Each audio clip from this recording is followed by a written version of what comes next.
साधारण भारत का आदमी बहुत चीज़ें मान के करता है। अभी मैंने कल एक तस्वीर देखी, बंबई में एक लड़की दूसरी लड़की को चेन पहना के घुमा रही है और वो जो जिसको घुमा रही है वो कुत्ते की तरह चल रही है 4 पाँव पे। तो ये पागलपन की सीमा हो रही है व्यक्तिवाद के नाम पे। मेरी जो मर्जी वो मैं करूं, जैसा मैं सोचना चाहूं वैसा मैं सोच सकता हूं। कहीं ना कहीं मुझे लगता है सरकार को इसमें इंटरवेन करना चाहिए, नहीं तो ये बहुत जल्दी हमारे युवाओं में, अभी तक तो दिल्ली बंबई में है, ये देहरादून में और फिर मसूरी में और छोटे शहरों में भी आने वाले है बीमारी, कि हम सत्य को देख पाएं। अगर वो कोई हमें दिखाए या हमको कभी दिख जाए तो हम उसको देख सकते हैं। इसके लिए हमको सर्वे करने की जरूरत नहीं है। परंपरा वो होती है जो किसी डिवाइन सोर्स से निकलती है, अलौकिक सोर्स से निकलती है, और अलौकिक सोर्स से निकलती है, ओब्लिक आप कर सकते हैं, सनातन से निकलती है। तो मैं 3 तरह के लोगों में डिवीजन नहीं कर रहा हूँ, हम 3 तरह की सोच में डिवीजन कर रहे हैं। वही व्यक्ति, एक ही व्यक्ति कुछ चीजें जानता है और करता है, डिसीजन लेता है।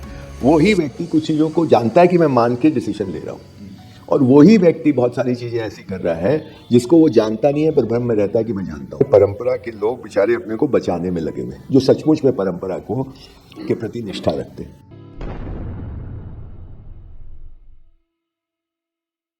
सर नमस्कार। हम लोग अभी 3 से 11 फरवरी में कर्नाटक राज्य में कुदेरमुख जो वो है पर्वत श्रृंखला है वहाँ पे थे, और हमने माधवाचार्य जी की परंपरा से जो संबद्ध शिक्षण संस्थान है पूर्ण प्रमति और संस्कृत विद्यापीठ, इनके साथ 9 दिन का इनके शिक्षक लोग थे वहाँ पे, कुछ विद्यार्थीगण थे, विद्यार्थीगणों के अभिभावक थे और मठ से जुड़े कार्यकर्ता थे। इनके साथ एक संवाद किया, आधुनिकता से जुड़ा एक संवाद किया। इसमें प्रमुख रूप से मठ से जुड़े स्वामी जी विश्वधीराज तीर्थ जी थे और विद्यापीठ के प्रधानाचार्य आचार्य सत्यनारायण जी थे, और इस कार्यक्रम को पूरी तरीके से जिन्होंने इसका संयोजन किया पूर्ण प्रमति से जुड़े श्री श्रीनिवास जी थे। तो इन लोगों के साथ हमने ये संवाद स्थापित किया। तो इस बारे में आपसे चर्चा करनी थी सर कि आपका एक्सपीरियंस इन 9 दिनों का इस तरीके के परंपरा से जुड़े इन लोगों के संग चर्चा करने का कैसा रहा, तो प्लीज़ इस बारे में बताइए। एक तरह से ये पहला अनुभव था कि परंपरा से जुड़े हुए लोगों के साथ 9 दिन की चर्चा हुई, और पूर्ण प्रमति जो एक स्कूल कहना उसको उसकी अवहेलना सी होगी, क्योंकि वो एक अभियान है जिसको श्रीनिवास ने शुरू किया। मुझे लगता है करीब 15 साल हो गए या ज़्यादा ही हो गए होंगे।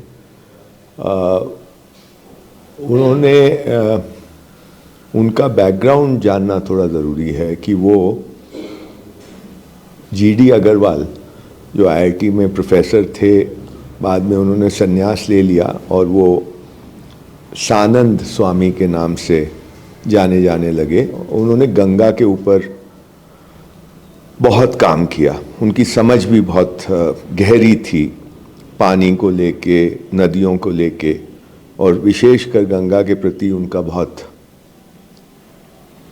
निष्ठा थी। तो उन्होंने अपने प्राणी त्याग दिए उसके पीछे, और श्रीनिवास उनको अपना गुरु जैसा मानते थे, गुरु ही मानते थे। तो उनकी प्रेरणा से, सानंद स्वामी की प्रेरणा से, और मुझे लगता है नवज्योति सिंह की भी प्रेरणा से उन्होंने पीएचडी करते छोड़ दी और फिर ये शिक्षा का एक अभियान चलाया जिसको परंपरा से जोड़ करके आधुनिक शिक्षा के साथ कैसे समन्वय बैठा करके एक प्रयोग चल रहा है पिछले 15 साल से। तो मेरा ऐसे लोगों के लिए बहुत सम्मान रहता है जो कि निष्ठापूर्वक बिना सिर्फ पैसे को न देखते हुए कोई काम करते हैं और आधुनिकता से जूझते हुए आज की दुनिया में उनके लिए सम्मान होना स्वतः ही आता है मन में। मैं भी इस अभियान से जुड़ा हूँ काफ़ी वर्षों से, पहले भी गया हूँ, लेकिन इस बार श्रीनिवास का आग्रह था कि हम लोग उनके सारे शिक्षकों के साथ और जितने हो सके अभिभावकों के साथ और उनकी पूरी प्रबंधक टीम जो है, जो मैनेजमेंट टीम है, एडमिनिस्ट्रेशन देखती है, उन सब के साथ हम लोग एक ये इस तरह का कार्यक्रम करें। तो मैंने ही कहा था कि भाई बेंगलोर में मत करो, वहाँ ठीक होती नहीं बात, सब लोग व्यस्त रहते हैं, तो कहीं अच्छी जगह चुनो एकांत में। और कुछ ऐसा हिसाब किताब बैठा कि हम लोग, मैं ऐसी इतनी सुंदर जगह इसके पहले मैं नहीं गया हूँ, वेस्टर्न घाट्स में कुद्रेमुख के रिजर्व फॉरेस्ट के बीच में, माने जैसे कि आप कोई दूसरी ही दुनिया में पहुँच गए हों। बहुत एकांत था, फ़ोन भी उधर से हर जगह से नहीं हो पाता था, सिग्नल नहीं थे, और पानी की बहुतायत थी, बैठने की बहुत सारी जगह थी खुले में। तो वहाँ पे 9 दिन का जो ये कार्यक्रम रहा, मैं तो इसे बहुत ही, मेरे लिए भी बहुत बड़ी उपलब्धि थी। और उसका एक कारण ये था कि मैंने परंपरा को जीवंत देखा वहाँ पे, कि किस तरह दक्षिण में अभी भी भोजन की परंपरा अभी भी कायम है। जिस तरह से उन्होंने अपने को भोजन कराया केले के पत्ते में, और वो कोई विशेष नहीं था, वो सामान्य था, और भोजन भी सामान्य था, लेकिन मुझे विशेष इसलिए लगा कि वो उसकी पूरी एक प्रोटोकॉल था, क्या चीज़ पहले सर्व होगी, फिर क्या होगा, कैसे कैसे होगा, और कितने प्रेम से। इसमें कहीं गरिष्ठ भोजन नहीं था, बहुत साधारण था, चावल, सांभर, रसम, छाछ, लेकिन बहुत बढ़िया। और पूरी ही उसमें एक गरिमा थी। उधर जिस तरह से लोग अपनी संध्या करते थे, सुबह जिस तरह से पूजा करते थे, और सहज ढंग से सब कुछ हो रहा था। तो मुझे वो देख के एक लगा कि अभी भी भारत में बहुत कुछ बचा हुआ है, सब कुछ ख़त्म नहीं हुआ है। उससे भी ज़्यादा जिस तरह से लोगों ने सुना उस पूरे कार्यक्रम में, 3 बैच में लोग आए 3-3 दिन के लिए, और करीब 30-30 लोग थे प्रत्येक में। पर जिस तरह से गंभीरता से, जिसको लिसनिंग कहते हैं, वो मुझे उसमें दिखाई दी, कि बिना किसी पूर्वाग्रह के दूसरे की बात पहले सुने, उसको समझें, और उसके बाद निर्णय लें कि वो हमें बैठती है या नहीं बैठती है। तो इसका मुझे लगा कि यहाँ पे बहुत हद तक ये इसमें सफलता मिली। बहुत तैयारी करके मैं नहीं गया था, क्योंकि एक मोटी मोटी समझ लेके मैं गया था, और मैं इस बात के लिए था कि वहाँ जैसे प्रतिभागी होंगे उस हिसाब से बात हो जाएगी। तो बात 3 बैचेस में जो बातें हुई, उसमें जो मूल बात थी वो तो एक ही थी, लेकिन तीनों में अलग अलग तरह से कुछ बातें निकली। वो इसलिए कि जैसे प्रतिभागी होते हैं वैसे बात हो, सहज ढंग से, कोई पावर पॉइंट नहीं था, कोई क्रम नहीं था। तो इसमें जो एक बात मुख्य जो हुई, और वो मैं उससे बहुत खुश हूँ, कि ये बात बैठी लोगों को, कि मनुष्य जितने भी सुबह से शाम तक निर्णय लेता है, और वो निर्णय लेने के पीछे 3 ही चीज़ें होती हैं। या तो उसने कुछ माना हुआ है, उसके आधार पे वो निर्णय लेता है, या उसने जाना हुआ है, उसके आधार पे निर्णय लेता है। जैसे कि हमारे लोग, साधारण भारत का आदमी बहुत चीज़ें मान के करता है। गंगा में स्नान कर रहा है तो आप उनसे पूछें कि ये क्यों कर रहे हो, तो बोलेंगे ऐसा मेरी मान्यता है कि गंगा में स्नान करके मेरे पाप धुल जाते हैं या मुझे पुण्य मिलता है। ऐसे ही बहुत सारे हम श्राद्ध करते हैं, एक मान्यता के अंतर्गत हम करते हैं। तो हमारे साधारण लोग बहुत सारी चीज़ें करते हैं जिसके लिए बहुत उनके दिमाग में क्लैरिटी है कि हम मान के कर रहे हैं। कुछ चीज़ें हम जान के करते हैं, जैसे कि मुझे यहाँ से मसूरी जाना है तो मुझे पता है कि किस रास्ते से मैं गया हुआ हूँ, मुझे मालूम है, तो मैं निर्णय लेता हूँ कि इस रास्ते से जाना है, ऐसे जाना है। परंतु एक तीसरी बात है जो जिससे कि आधुनिक समाज ग्रस्त है। आधुनिक समाज का मतलब पढ़ा लिखा समाज ग्रस्त है। उसके अंदर ये भ्रम रहता है कि मैं जानता हूँ, लेकिन वो जानता नहीं है, वो असल में मानता ही है, लेकिन इस भ्रम में रहता है कि मैं जानता हूँ। साधारण सी बात है, आप डॉक्टर के पास जाते हैं, डॉक्टर बोलता है आप ये रिपोर्ट करवा के लाइए, और फिर आप वो रिपोर्ट करा के लाते हैं, डॉक्टर उसके अनुसार आपको दवाई देता है। इस पूरी प्रक्रिया में आप कुछ भी नहीं जानते, न आप रिपोर्ट को समझते हैं, न आप डॉक्टर जो दवाई दे रहा है उसको समझते हैं, न उस दवाई का आपके शरीर पे क्या प्रभाव है इसको समझते हैं, न आप अपने शरीर को समझते हैं। लेकिन ज़्यादातर लोग इस भ्रम में रहते हैं कि हम ये जो काम कर रहे हैं, डॉक्टर के पास जाना, रिपोर्ट करवाना, दवाई लेना, ये हम एक रैशनल एक्ट है, ये हम सोच समझ करके कर रहे हैं।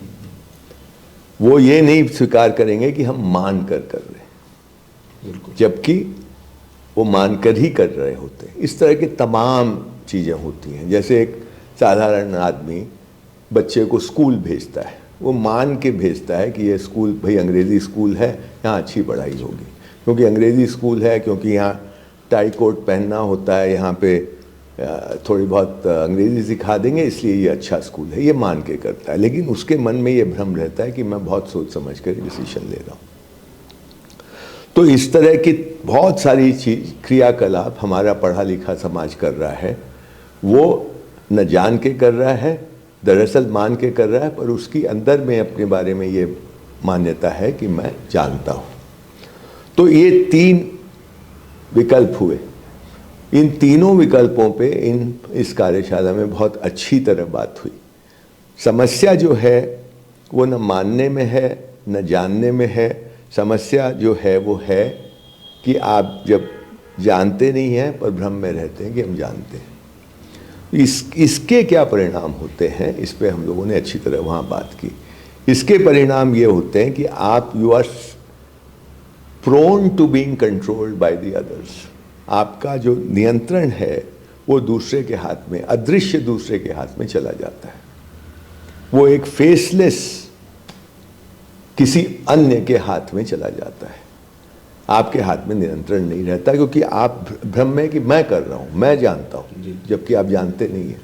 तो इसमें जो है इसको बहुत हम लोगों ने फैलाया कि ये कैसे कैसे होता है। जैसे जब आप इस भ्रम में रहते हैं कि सूचना और ज्ञान में कोई फर्क नहीं है, आप सूचना को ही ज्ञान मान लेते हैं, तो ये प्रॉब्लम शुरू हो जाता है। आप विचार को सत्य मान लेते हैं तो ये प्रॉब्लम शुरू हो जाता है।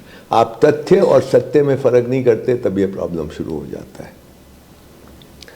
तो इस सब चीज़ पे हम लोगों ने बहुत विस्तार से बात की, और मुझे लगता है कि वहाँ पे जो लोग थे, क्योंकि वो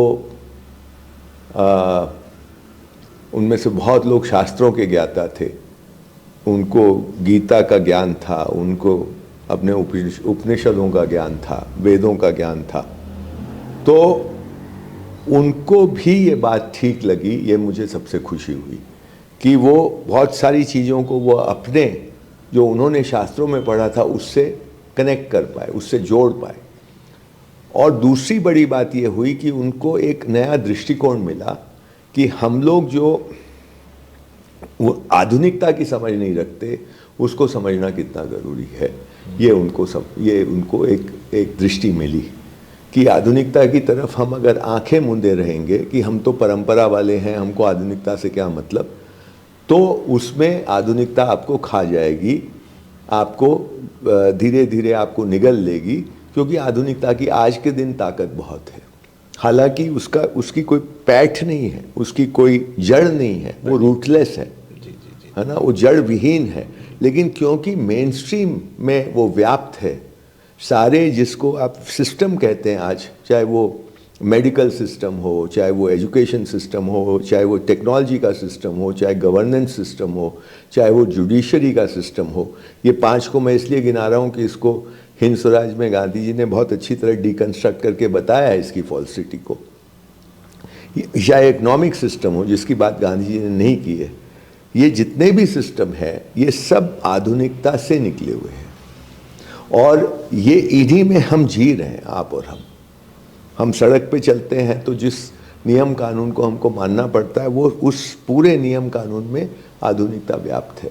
जिन स्कूलों में हम जाते हैं उसमें आधुनिकता व्याप्त है। उधर जिस तरह से हमको पढ़ना पड़ता है, जिस तरह हमको इनकरेज किया जाता है या हम हो जाते हैं प्रभावित, वो सब आधुनिकता से पूरी तरह से लिप्त है। इसलिए अगर हम उसके प्रति सचेत नहीं होंगे तो वो विली नीली हमको निगल लेगी। तो एक इसमें यह भी बात हुई कि एक तो आधुनिकता है जो बाहर है, जिससे आप सिस्टम की वजह से संचालित होते हैं। जैसे आप अगर कुछ पढ़ना चाहें तो आपको आज के स्कूल में बाध्यता है, जो करिकुलम है उसको आपको पढ़ना पड़ेगा। आपको 10वीं का इम्तिहान देना है, 12वीं का इम्तिहान देना है, तो वहाँ अगर कुछ गड़बड़ भी है तो वो आप बाध्यता है कि वो आपको करना ही पड़ेगा, आपको स्वीकार्य न हो तो भी करना पड़ेगा। इसी तरह से आप बाज़ार में जाएंगे, आप सामान खरीदेंगे तो उसमें सारा सिस्टम आ जाता है। मैं उसके विस्तार में नहीं जा रहा हूँ, लेकिन सबसे ज़्यादा जहाँ हम कुछ कर सकते हैं, यहाँ तो हम कुछ नहीं कर सकते, लेकिन यहाँ हम कर सकते हैं वो है हम कैसे निर्णय लेते हैं।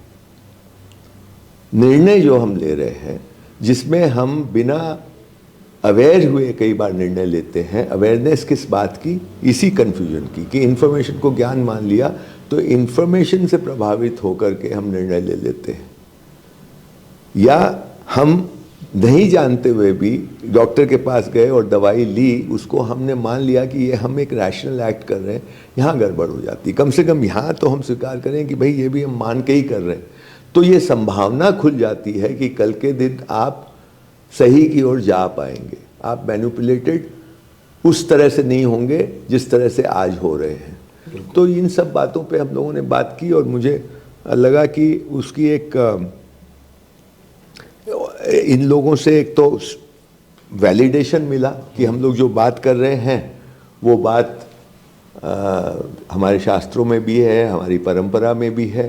परंपरा वालों को ये मिला कि हम आधुनिकता से हम कैसे कितने अलग हैं, और हमको आधुनिकता को कम से कम शिक्षा संस्थानों में बच्चों को तो अवेयर करना पड़ेगा कि ये आपके कॉग्निशन में, आप जिस तरह से आप प्रोसेस करते हैं किसी भी इनपुट को, उस प्रोसेसिंग में आप क्या तब्दीली ला सकते हैं, क्या बदलाव ला सकते हैं, ताकि आपके निर्णय ज़्यादा सही हो, भ्रामक ना हो।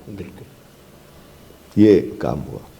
इसमें एक बात जो भी आपने कही कि 3 कैटेगरी आपने बताई जानने और मानने वालों की, उसमें जो तीसरी कैटेगरी के लोग हैं जो ये मानते हैं कि वो सब जानते हैं, उनके अंदर एक ये बात हमारी वहाँ पे भी हुई थी कि उनके अंदर एक दम्भ दिखता है। और ये जो परंपरावादी हैं जो मानते हैं और ये मानते हैं कि हम मानते हैं, इनके अंदर जो हमने देखा उस दौरान कि एक सहजता दिखती है, एक सरलता दिखती है। ये जो दिख रहा था, इसको थोड़ा इस पर अगर आप प्रकाश डालेंगे तो। पहले तो मैं 3 तरह के लोगों में डिवीजन नहीं कर रहा हूँ, हम 3 तरह की सोच में डिवीजन कर रहे हैं। वही व्यक्ति, एक ही व्यक्ति कुछ चीज़ें जानता है और करता है, डिसीजन लेता है। वही व्यक्ति कुछ चीज़ों को जानता है कि मैं मान के डिसीजन ले रहा हूँ, और वही व्यक्ति बहुत सारी चीज़ें ऐसी कर रहा है जिसको वो जानता नहीं है पर भ्रम में रहता है कि मैं जानता हूँ। तो ये लोगों का कैटेगराइजेशन नहीं है। हालांकि हमारा जिसको मैं साधारण कहता हूँ, वो बहुत सारी चीज़ें जब मान के करता है तो उसको पता रहता है कि मैं मान के करता हूँ, पर इसका कहने का मतलब ये नहीं है कि वो कुछ जानता नहीं है। तो ऐसे लोगों का डिवीजन नहीं हो रहा है। हम डिसीजन लेते हैं, उसमें ये 3 तरह के डिसीजन हम लेते हैं। इसमें सबसे प्रॉब्लमैटिक है जब हम जानते नहीं हैं और हम मानते हैं कि हम जानते हैं। ये बात, इसी को हम एड्रेस कर रहे थे। दूसरी जो बात है, ये तो साफ दिखता है कि कम से कम भारत के परिप्रेक्ष्य में मैं तो अब कन्विंस्ड हूँ कि जितनी एरोगेंस, जितना एक तरह का अहंकार हमारी शिक्षा ने व्यापक रूप से दिया है, इतना कहीं नहीं हुआ है। ये पढ़ा लिखा व्यक्ति अपने को एक अलग ही कैटेगरी में डाल करके, और जो साधारण हमारा है उसको वो सोचता है ये हमसे कम है, हम में ज़्यादा अकल आ गई। आई वाई कुछ नहीं है, इसको चालाकियाँ ज़्यादा आई है। ये पढ़े लिखे आदमी को ज़्यादा चालाक हो गया है, उसको सिस्टम को मैनिपुलेट करना आ गया है थोड़ा बहुत, परंतु वो ज़्यादा विवेकशील हो गया है, उसमें ज़्यादा विजडम आ गया है, वो ज़्यादा अच्छा आदमी हो गया है। ये तो कतई नहीं है। एरोगेंस बहुत है। एरोगेंस, इंडिविजुअल एरोगेंस भी होती है। किसी में दिखेगी आपको ज़्यादा कम, वो एक अलग बात है। ये तो सर्वव्यापी है, जैसे जिसने कोई 10-12 साल पढ़ लिया उसके अंदर ये आ गया। वो अपने माँ बाप को मूर्ख मानने लगा है और अपने को बहुत 30 मार्का मानने लगा है। ये व्यापक, दिल्ली से लेके जो लुटियंस में बैठे हैं लोग, वहाँ से लेके और गांव में जो 10-12 क्लास पढ़ लिया वहाँ तक ये व्याप्त है।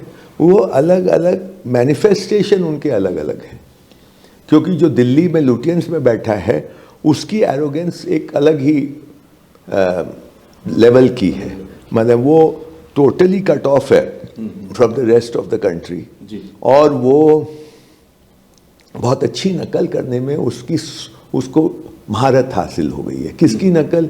जिसको वो श्रेष्ठ मानता है। किसको श्रेष्ठ मानता है? पहले अंग्रेज़ों को श्रेष्ठ मानता था, आज अमेरिकनों को श्रेष्ठ मानता है।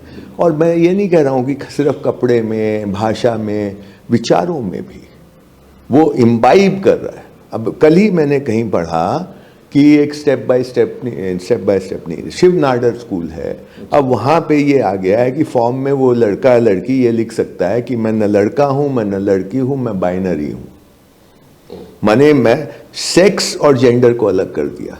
ये अमेरिका में चल रहा है कि सेक्स एक अलग चीज़ है, जेंडर एक अलग चीज़ है। जेंडर आइडेंटिटी आदमी की इच्छा के अनुसार वो ले सकता है कि मैं बोलूँ कि मैं नहीं भाई, सब मैं तो औरत हूँ, ये मेरी चाहना है, मैं मेरी मर्जी है, या मैं बोलूं कि मैं तो कुत्ता हूं।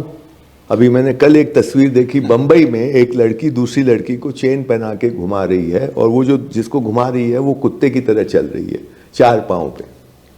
तो ये पागलपन की सीमा हो रही है व्यक्तिवाद के नाम पे। मेरी जो मर्जी वो मैं करूं, जैसा मैं सोचना चाहूं वैसा मैं सोच सकता हूं। इस तरफ ये जितने लोग ये सब कर रहे हैं उनकी सेल्फ इमेज क्या है आप सोचिए कभी। वो तो ये मानते हैं कि हम सब कुछ जानते हैं, हम टोटली लिबरेटेड लोग हैं। लिबरेटेड कौन होता है? जो सब कुछ जानता है। तो यही तो विरोधाभास है कि एक तरफ ये, और ये भयंकर रूप से आगे बढ़ रहा है और ये प्रमोट हो रहा है।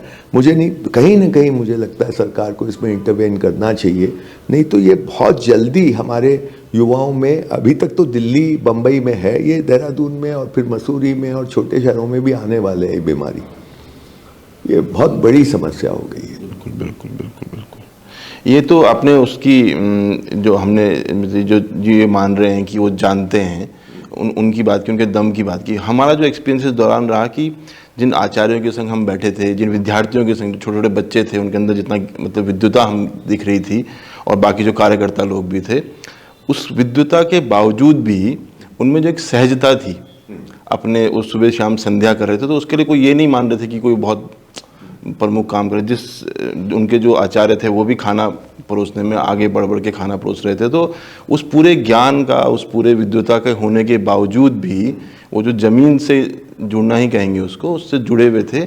ये परंपरा में जो लोग रहते हैं उनके अंदर कैसे आता है उसमें? बिल्कुल, ये जैसे अब वो विद्यापीठ के प्रधानाचार्य वहाँ थे, और वो विद्यापीठ कोई छोटी मोटी विद्यापीठ नहीं है, वहाँ पे संस्कृत के स्कॉलर्स वहाँ से निकलते हैं, ठीक। वो हमारे साथ बैठे, पूरी तरह सुना और वैलिडेट भी किया।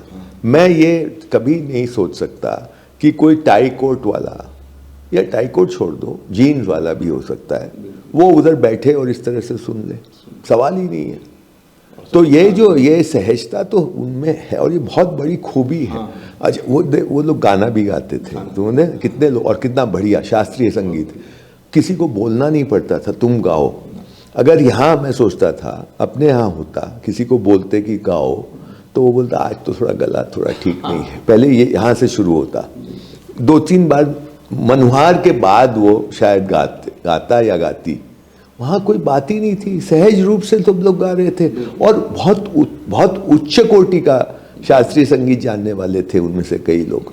तो ये सहजता तो वहाँ थी, खाने में, खाना खिलाने में, खाना खाने में, कहीं कोई नखरा, कहीं कोई बेमतलब की औपचारिकता कहीं नहीं दिखी। औपचारिकताएं थी, लेकिन वो दूसरी तरह की औपचारिकताएं थी कि खाने में कहाँ से कब शुरू होगा, कौन सा चीज़ पहले दी जाएगी, बाद में कौन सी दी जाएगी, पर वो एक वो परंपरा है। यहाँ तो अपने यहाँ तो बहुत तरह का बिगाड़ आ गया। और ये ठीक बात तुमने बोली कि हम लोग तो हर चीज में असहज हो गए। वहां जो सहजता थी वो बहुत उच्च कोटि की सहजता थी। तो इसको इस तरीके देख सकते हैं कि परंपरा में सहजता है, उसमें मतलब निहित है वो सहजता, और जो आज जिसको हम जी रहे हैं आधुनिकता, वो हमको असहज बनाती है और दम्भी बनाती है। असहज बनाएगी, उसका तो कारण है ना, क्योंकि आप जो होते हैं और जो आप दिखावा करते हैं उसके बीच बहुत बड़ा गैप है। आधुनिकता यही करती है। जो हमारी जिसको मैं गुरु जैसा ही मानता हूँ, जो गांव की औरत ने जब कहा कि आप होना सिखाओ, दिखना दिखाना मत सिखाओ स्कूल में, ये बहुत बड़ी बात है। तो आज की आधुनिकता तो हर समय यही कर रही है कि भाई जो तुम हो उसको अपने अंदर रखो, बाहर में दूसरा प्रोजेक्ट करो कि तुम कितने स्मार्ट हो, तुम कितने ये ABC जो भी हो वो। तो हमेशा गैप है between what you are and what you are projecting. जो तुम हो और जो तुम दिखाते हो, उसके बीच में गैप इधर आधुनिकता पैदा करती है। जबकि परंपरा में पूरा का पूरा है कि जो आप हैं वैसा आप प्रदर्शित कीजिए। अगर ऐसा होगा तो आप अपने आप ऑटोमेटिकली सहज होंगे। बिल्कुल बिल्कुल बिल्कुल। वो आपने कई बार उसका उदाहरण भी हमारी चर्चाओं में निकल के आया, वो CV वाला उदाहरण, की CV में तो हम ये दिखाते ना कि हम, वो एक उदाहरण निकल गया। एक बात जो स्वामी विश्वधीराज तीर्थ जी ने जब चर्चा हो रही थी तो उन्होंने बहुत सुंदर उस दिन वो चर्चा हुई, और उसमें उन्होंने एक बात कही, मुझे बहुत अच्छे से याद है कि उन्होंने कहा कि आप जो बात कर रहे हैं, आपको संबोधित करते हुए उन्होंने कहा कि पवन जी जो बात कर रहे हैं, और इस देश में जितने भी वेदों को जानने वाले जो लोग हैं उनको इस दृष्टि से एक बार वेदों को देखना चाहिए, आधुनिकता को समझ के वेदों को देखना चाहिए, तो ज़्यादा इम्पैक्ट मेरे ख्याल से क्रिएट, ऐसा वो कहना चाह रहे होंगे कि क्रिएट कर पाएंगे। यहाँ तक जब बात पहुँची, और ये बात ऐसा नहीं था कि पहले दिन ही कह दी, कि 2-3 दिन की चर्चा के बाद बात इस बिंदु तक पहुँची। तो ये जो बात इस बिंदु तक पहुँची, उसको आप कैसे देखते हैं कि मतलब ऐसी क्या बात हुई वहाँ पे कि बात इस बिंदु तक पहुँची? नहीं, मैं जब इस बात करता हूँ तो मेरी चेष्टा रहती है कि मैं पूरी ईमानदारी से बात करूँ। ईमानदारी का मेरा मतलब है कि जो मैं, जितना मैं समझा हूँ, जितना मैं जानता हूँ, उधर ही तक रहूँ। कभी कभी 19-20 हो जाता होगा, पर मैं कोशिश करता हूँ कि जितना मैं जानता हूँ उतनी ही बात करूँ। तो मैं ये बात में बहुत क्लियर, मैंने उधर भी रखी थी कि मैं परंपरा को बिल्कुल नहीं जानता हूँ। मैं उस बैकग्राउंड से भी नहीं आया हूँ। मेरा बैकग्राउंड तो अति आधुनिक बैकग्राउंड रहा है। हम लोग लेफ्टिज्म से प्रभावित परिवार से आया हूँ। साइंटिफिक, सो कॉल्ड साइंटिफिक और रैशनल जो अहंकार जिसकी मैं बात किया, उस पूरे वातावरण से मैं आया हूँ। ये तो एक ईश्वर की कृपा है कि मुझे ये दिखने लगा कि ये कितना खोखला है ये सारा का सारा मामला। और फिर मैंने एक ही चीज़ को पकड़ी, और उसके लिए मैं पूरा का पूरा श्रेय अपने गुरु श्री नागराज, अग्रहार नागराज जी को देता हूँ, जो अमरकंटक में रहते थे। वो भी कर्नाटक के थे ओरिजिनली, इंसिडेंटली। उनसे मुझे एक बात पता समझ में आई कि हम सब मनुष्य होने के नाते हम में ये क्षमता है कि हम सत्य को देख पाएं। अगर वो कोई हमें दिखाए या हमको कभी दिख जाए तो हम उसको देख सकते हैं। इसके लिए हमको सर्वे करने की ज़रूरत नहीं है, कोई चीज़ जानने की ज़रूरत नहीं है। जब हमको दिखे और हम अगर उसको अपने साक्षी के कसौटी पे उसको कसें तो हमको सत्य दिख जाएगा। ये बात हमको पकड़ में आ गई। पूरा सत्य समझ में आ जाएगा ऐसा मैं दावा नहीं करता हूँ, पर जहाँ जहाँ दिखेगा वहाँ वहाँ आप देख सकेंगे। तो ये बात जब पकड़ में आई तो मैंने सारा का सारा इसी पे मेरा बिल्डअप हुआ।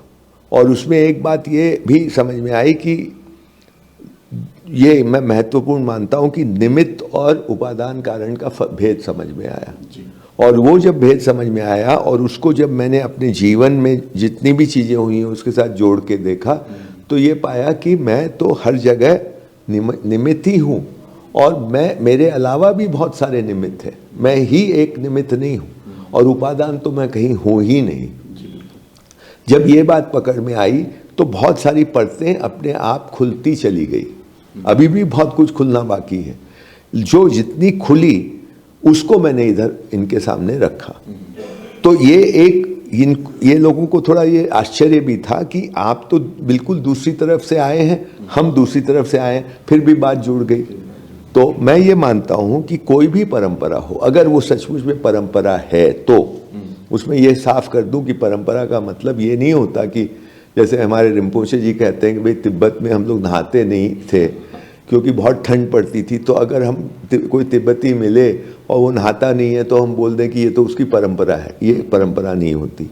परंपरा उसी को कहते हैं, कुमार स्वामी ने उसको कहा है, परंपरा वो होती है जो किसी डिवाइन सोर्स से निकलती है, अलौकिक सोर्स से निकलती है। और अलौकिक सोर्स से निकलती है, ओब्लिक आप कर सकते हैं, सनातन से निकलती है, सत्य से निकलती है। और वो बिना किसी अवरोध के गुरु शिष्य परंपरा के मार्फत आज जहाँ है वहाँ तक पहुँची है। ये उसका दूसरी शर्त है। और तीसरी शर्त है कि आज आप उसको, इट इज़ रैशनली वेरीफाइबल, उसको आप वेरीफाई कर सकते हैं। जहाँ से आई उन्होंने तो देखा और देख करके ये चीज़ हुई, पर अब आप उसको रैशनली वेरीफाई कर सकते हैं। ये कुमार स्वामी की डेफिनेशन है परंपरा की। हर जी की परंपरा हो या वो शंकराचार्य जी की परंपरा हो या कोई बुद्ध भगवान की परंपरा हो, मेरा ये मानना है कि वो सत्य पे ही खड़ी है और सनातन पे ही खड़ी है। सत्य का मतलब सनातन माने एटर्नल एंड पेरेनियल, वो हर समय एक जैसी है, उसमें बदलाव नहीं है, देश काल की वजह से बदलाव नहीं है। तो अगर वो सत्य पे खड़ी है और हम इधर से जा रहे हैं, हम सत्य से जा रहे हैं और वो लोग परंपरा से आ रहे हैं, तो मिलना ही है। अगर वो परंपरा भी उसी पे खड़ी है जिस पे हम बात कर रहे हैं, तो इसलिए उसमें होना ही है कि वो एक हो। पर हाँ, हमारे पहुंचने के रास्ते अलग अलग हैं, इतना ही। क्योंकि जो विद्यापीठ के प्रधानाचार्य थे आचार्य सत्यनारायण जी, जब वो अपनी बात कह रहे थे तो उन्होंने भी, जो आप हमने बात करी, वो भी यही कह रहे थे कि जो आप बात कह रहे हैं वो हमारे शास्त्रों से वैलिडेट हो रही है। उन्होंने 2-3 मेरे ख्याल से गीता के श्लोक भी पढ़े और उसको जोड़ा पूरी बातों से कि ये बात आपस में जुड़ रही है। तो ये जो हमने बात की वो तो बात सत्यनारायण जी ने भी कही और विश्वधीराज जी ने भी कही। इसके बावजूद जो मेरे मन में एक जिज्ञासा थी कि क्योंकि जैसा आपने भी बताया कि 3 ग्रुपों में वहाँ लोग आए थे, 3-3 दिन के 3 एक तरीके से 3 शिविर थे वो, जिसको कंटिन्यूटी में हमने चलाया। तो इन 3 तरह के जो अलग अलग ऑडियंस कह सकते हैं उनको, जो आई आपके सामने, और तीनों का जो वो था, जो प्रकृति थी वो लगभग समान थी। सब में शिक्षक थे, सब में विद्यार्थी थे, सब में अभिभावक थे, कार्यकर्ता थे। तो इसका एक्सपीरियंस आपका कैसा रहा? आपको ऐसा तो नहीं लगा कि मुझे बार बार बात रिपीट करनी पड़ रही है, या कैसा रहा आपका एक्सपीरियंस उस दौरान? नहीं, मेरा एक्सपीरियंस ठीक इसलिए अच्छा इसलिए रहा कि मैं बहुत प्रिपेयर करके नहीं जाता हूँ। हर बार सोचता हूँ कि प्रिपेयर करके जाना चाहिए, लेकिन होता नहीं मुझसे। तो जो, और वो ठीक भी है मुझे लगता है, क्योंकि उसमें थोड़ी ईमानदारी से बातें निकलती है, दिखावा कम होता है। नहीं, आप बहुत प्रिपेयर करके जाएंगे तो आप फिर जो मेमोरी आपकी बोल रही होती है, आपने सोचा हुआ है उसी को आप बोल रहे हैं, जबकि आप बेसिक फंडा को आपके अंदर है, उसको आप एक्सप्रेस करेंगे तो वो जैसी स्थिति परिस्थिति होगी वैसे उसका एक्सप्रेशन निकलेगा। तो वो स्थिति परिस्थिति का मतलब एक तो वातावरण जो कि गजब का था, लेकिन जो लोग वहाँ मौजूद थे, वो 30 का जो तुम बैच बोल रहे हो, उनको देख करके, उनके हाव भाव, उनके प्रश्न, उनकी टिप्पणियाँ, उससे वो निकलता है। तो it is more of a संवाद रादर देन अ वर्कशॉप, कि हम पहले से प्रिपेयर करके गए हैं और वो हमने वहाँ प्रेजेंट कर दिया, जैसे उड़ेल दिया, ऐसे नहीं। वो वहाँ से दोनों के बीच संवाद हो रहा है और उसमें से जो केमिस्ट्री बनती है वैसे निकल रहा है। फंडामेंटली एक ही बात है। तो इसलिए हर तीनों में 3 तरह से बात हुई, एक तरह से, हाँ बिल्कुल एक ही बात हुई, लेकिन एक्सप्रेशंस एकदम अलग अलग थे। तो मेरे लिए भी बहुत जगह बहुत इंसाइटफुल भी रहा, क्योंकि मेरा ये अपना अनुभव रहा है कि जब आप प्रिपेयर इन द सेंस कि मेमोरी से नहीं बोलते, शुद्ध रूप से मेमोरी तो रहती है, 0 और 100 की बात नहीं है, पर आप एकदम पूरा पहले से प्लानिंग करके नहीं बोलते हैं, तो आप, और इस तरह की बात जो कि ये जो बात हो रही है, ये विचार नहीं थे, विचार नहीं थे, ये हम प्रस्तावित कर रहे थे कि ऐसा मैं देख रहा हूं, आप देखिए आपको दिखता है कि नहीं। इस मोड में हम लोग बात कर रहे थे कि मुझे ऐसा दिखाई दिया, आपको, आप देखो, मैं आपके सामने ये रख रहा हूँ, आप भी देखिए आपको कैसा लग रहा है, आप इसको एग्जामिन करिए। तो ये जब मैं करता हूँ तो मैं अपने अंदर झांकते हुए बोलता हूँ। जब वो होता है तो बहुत बार एक नई इंसाइट भी मिल जाती है, क्योंकि कुछ नए चीजें जुड़ जाती है। अभी क्या है कि सत्य एक सत्य एक सत्य एक सत्य ये खंड खंड में पड़े होते हैं। जैसे पानी के एक यहाँ पानी का एक छोटा सा पैच है, एक दूसरा पैच है, तीसरा पैच है, पर कई बार जब ये पैच आपस में जुड़ते हैं तो एक नई इंसाइट मिलती है। Ultimately everything must come together. जैसे कहा जाता है ना हमारे यहाँ की सत्य तो एक है, तो वो एक में सब कुछ है, उस एक में सभी कुछ है। तो वो तो जबकि स्थिति है तब की होगी, लेकिन ये छोटे छोटे टुकड़े भी जब जुड़ते हैं तो वो एक इंसाइट मिलती है। तो ये जब आप बहुत प्रिपेयर करके नहीं जाते तो ये होने की संभावना रहती है। तो इसलिए मुझे बहुत अच्छा रहा है। एक बात अभी आपने कही और इस बारे में हमारी वहाँ पे बात भी हुई थी कि जो विचार, बौद्धिक वर्ग विचार, उसको एक ऑथेंटिसिटी एक चीज़ है ना। वहाँ पे मुझे हमारे जो भी श्रोता थे वो उनसे जो प्रश्न आ रहे थे, जो टिप्पणी आ रही थी, बहुत ऑथेंटिक थी, उनकी अपनी थी, वो किसी विचार से प्रभावित नहीं थी। तो इस पे थोड़ा बात करिए कि ये विचारों की दुनिया क्या है और एक ऑथेंटिक दुनिया, ये इस पे थोड़ा सा। विचार जो है इसकी कैटेगरी अलग है, सनातन की कैटेगरी अलग है, ये दो अलग अलग श्रेणियां हैं। विचार सत्य पे आधारित हो सकता है, नहीं भी हो सकता है, पर विचार विचार होता है। आप बोल सकते हैं कि ये विचार मुझे अच्छा लगा, आप बोल सकते हैं नहीं भाई ये विचार से मैं सहमत नहीं हूं, इससे मैं सहमत हूं। ये तथ्य पे आधारित है, ये तथ्य मिसइंफॉर्मेशन है, ये ठीक नहीं है।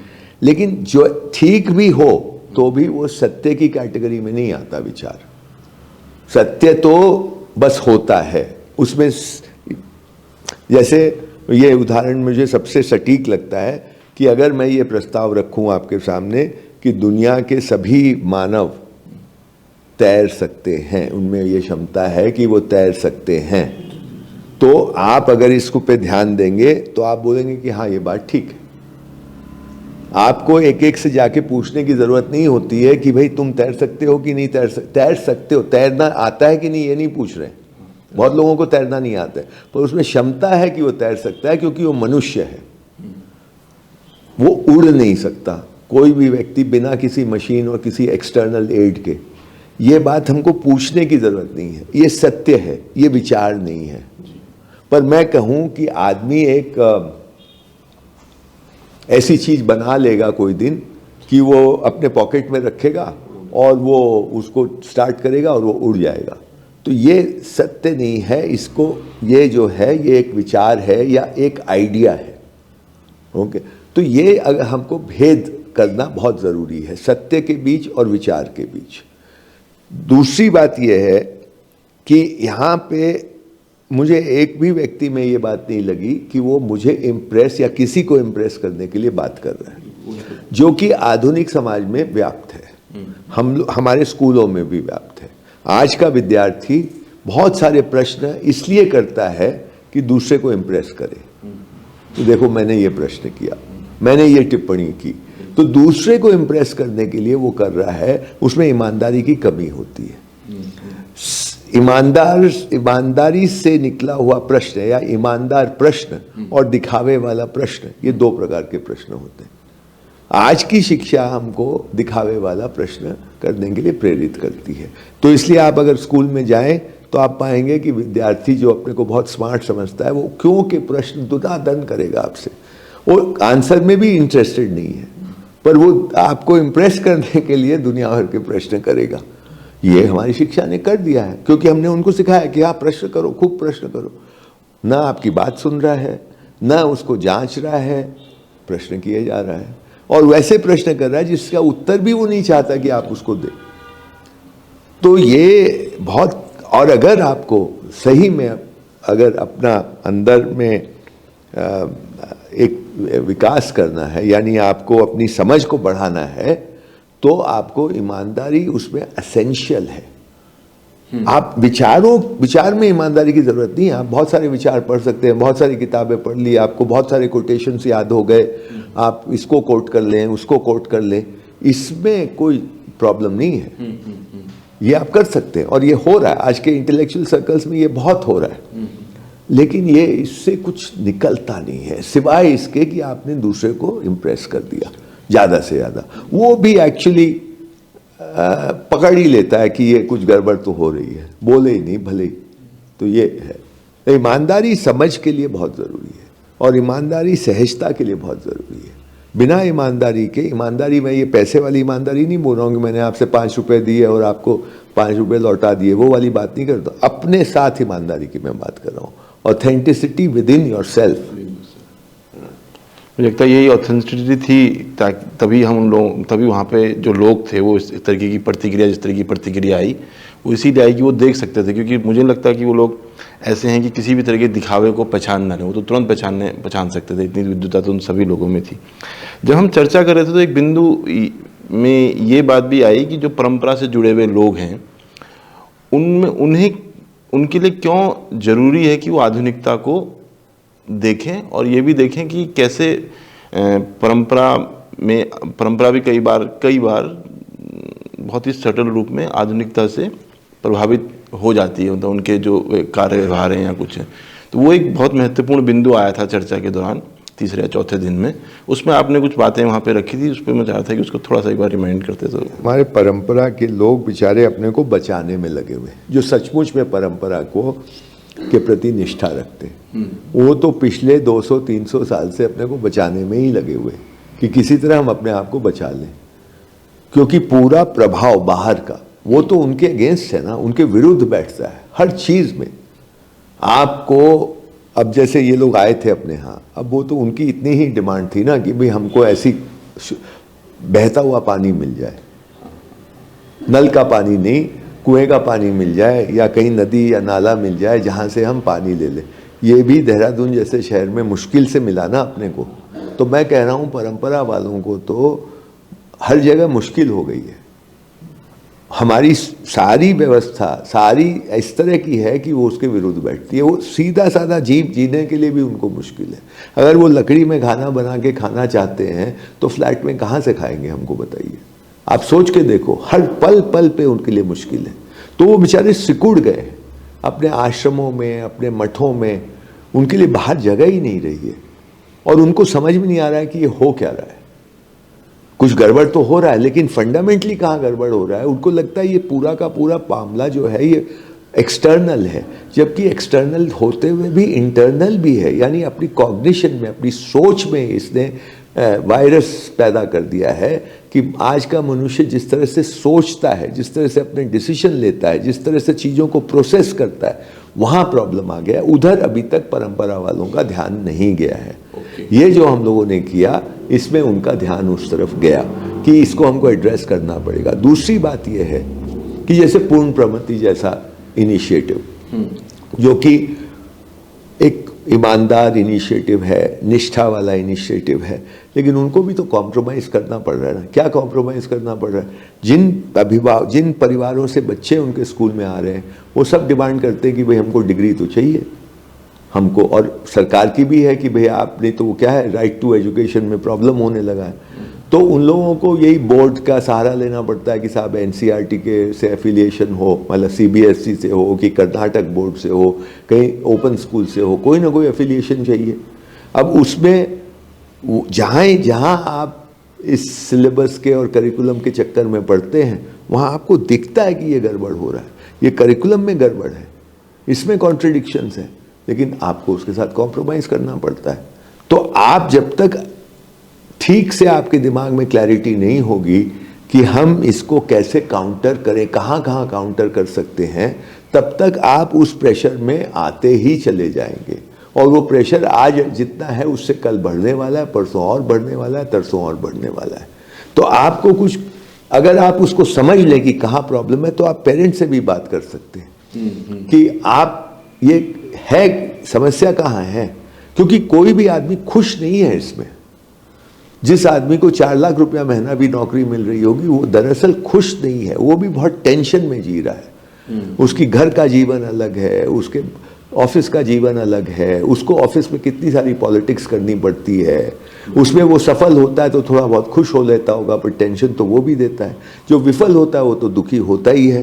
तो आप ऑफिस में जाते हो, उसमें आप इनसिक्योर रहते हो, आप घर आते हो, वहां पे आपको नाटक करना पड़ता है, अपनी पत्नी से भी नाटक करना पड़ता है, पत्नी को पति से नाटक करना पड़ता है। वी ऑल नो दिस, कोई बोलता नहीं है, पर ये बच्चों से पेरेंट्स घबरा रहे हैं कि भाई ये कहीं LGBT वाला रास्ता तो नहीं ले लेगा।